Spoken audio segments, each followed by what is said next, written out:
Today we're looking at the fifth word from the cross, and if you have ever doubted that Jesus experienced what every other human being on the face of this planet experiences, well, you don't have to look any further than this statement of Jesus recorded in John chapter 19, verse 28 and 29, where he says, "I thirst."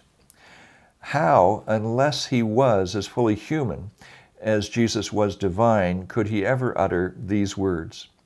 Here, Jesus' flesh and blood humanity is on full display for all of us to see.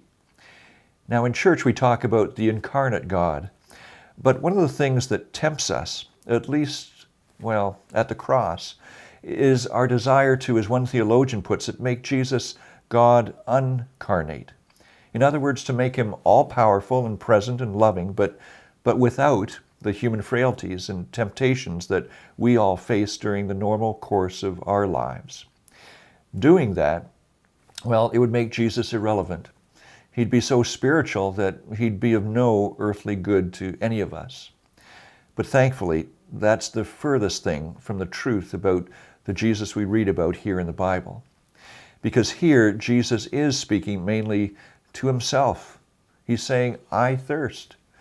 His needs are real. His suffering is real.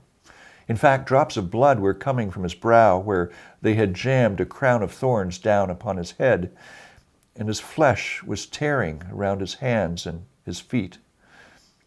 God does not let us get away with simply being spiritual, as much as that might seem to be in vogue these days.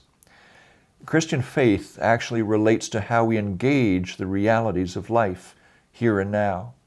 It's not a gathering of abstract thoughts about a world that does not exist, but we wished it did. Christian faith helps us to get through life because, it's based upon our trust in a man who did exist in reality, whose mouth had gone dry as he strained for his last few breaths and was about to die, really die on a cross for each one of us. Maybe we become numb to that, having seen image after image of starving children or hearing about another war and what has that to do with us, or what it's been now in terms of the pictures that we've been seeing of homes, even towns reduced to rubble from indiscriminate bombings.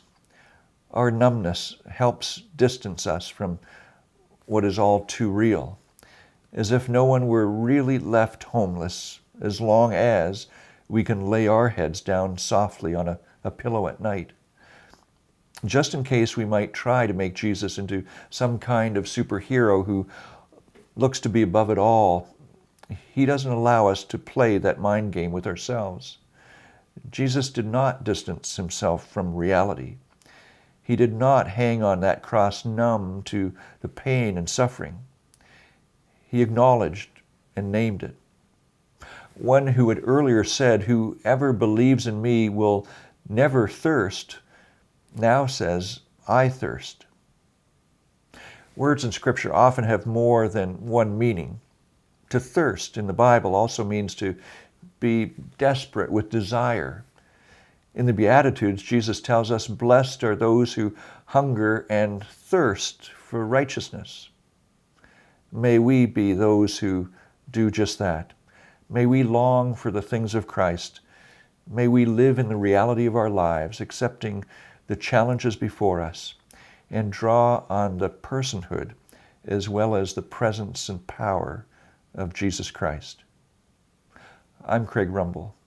Thanks for being together with Markham Baptist Church.